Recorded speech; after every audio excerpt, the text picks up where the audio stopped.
Hey, what's going on, everybody? So today I wanted to talk about Fallout 4. I've been streaming this game. It's a little bit of an older game, but it's a lot of fun. I really enjoy playing on this game. But when I was streaming this game, I noticed that quite a few people said one of two things. Either they continued to play this game after all these years of it being out, and they still really enjoy this game, or they said that early on, pretty early on in the game, they were just like, I lost the want to play it because I felt like I was obligated to run the power armor, or like I got the minigun but I didn't have that much ammo for it. So I felt like I got a more powerful weapon than the pipe weapons that I got from the beginning of the game. And this is like only three quests in when you get the power armor and the minigun. And the minigun overall isn't it's probably like a mid-ranged weapon. It's not really powerful compared to like the guns and weapons and stuff that you can get later on in the game, and then the special weapons with the stars on them that you can get. Some of them can be ridiculously powerful. But I wanted to talk about how the people were saying that they would return to this game, but they know that they would just go down the same route of not being all that interested in the game after they acquire the power armor and stuff like that. And I wanted to make this video to make everybody aware that you can turn your character into essentially almost the equivalent of wearing power armor. Obviously, power armor is going to be a little bit more powerful, but you can get really close to making your character like he's wearing power armor without wearing power armor. And so the first thing I want to show you is in here in the perk tree. When you start a brand new character, the thing that you're going to want to start with is maxing endurance. Put all points into endurance. You want all of these unlocked from the very beginning. The very first thing you're going to want to do after you put all points into endurance and you start the game, put all of your experience points into toughness. So you get that plus 50 damage resistance. Then you're going to go down to Life Giver. Put all points into Life Giver.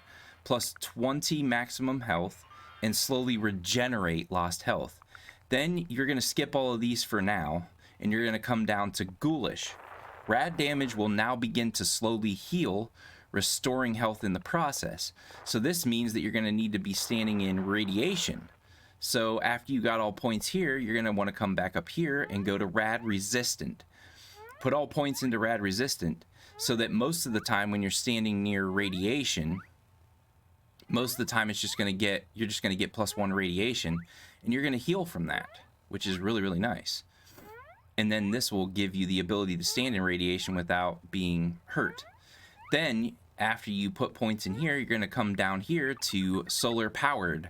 Sunlight regenerates your lost health. So by the time you put all 3 points in here, you're getting health regeneration from Solar Powered, you're getting health regeneration from Ghoulish, and you're getting health regeneration from Life Giver.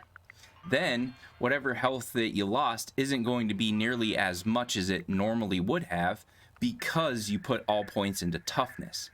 So after you've done all of this stuff, you come back down here and you put all points into Adamantium Skeleton. Your limb damage is completely eliminated. So between all of these things, you're pretty close to the equivalent of wearing power armor. Obviously, like I said before, it's not going to be exactly the same, but it's going to be to the point where you're going to feel comfortable not running power armor. And if you're like me and you don't care much for power armor and you don't want to be reliant on trying to search around for cores to run your power armor instead of concentrating on the quest or the exploration of the game, this is the way you need to build your character. Because pretty quickly you're going to notice that you really don't need power armor anymore. But one more thing is, you're also going to want to do some exploration to find pieces of armor for your character. And so for me, I'm running mostly leather armor with the Dapper Gent, the hat, the Dapper Gent. So we'll start with Dapper Gent. Reduces damage from robots. So we got a reduction in damage against robots from the Dapper Genta hat that I'm wearing. Then if we come up here, Protector's right arm guard reduces damage from super mutants. Then the left arm guard reduces damage from humans. Then we go up to studded leather chest piece, reduces damage from Mirelurks and bugs. So just wanted you guys to be aware, if you go out of your way to collect, whether it be leather, metal, combat, whatever, look for these things right here. The reduce, I essentially made my character have a reduction to damage from the perks and from the armor, and I made sure I got the reduction to damage from almost every enemy in the game. And so this is the way to build your character to be essentially kind of like running power armor, but you're not obligated to run power armor anymore. You don't feel like you need to. You don't feel like you need to adjust your concentration on looking for cores to power your armor. You don't need power armor really anymore. With this build of my character, I eventually got to a point where a super mutant carrying a mini nuke would run into my face and explode point blank range, and I don't even take 1/4 of the damage anymore. It hardly does anything to me now. And so that's why I wanted to recommend it. The majority of people that have played this game before have either played it and played it and played it because they absolutely loved it, or they quit early on because they didn't like how they had this need, this obligation to run power armor. Well, build your character this way, you don't have to run power armor.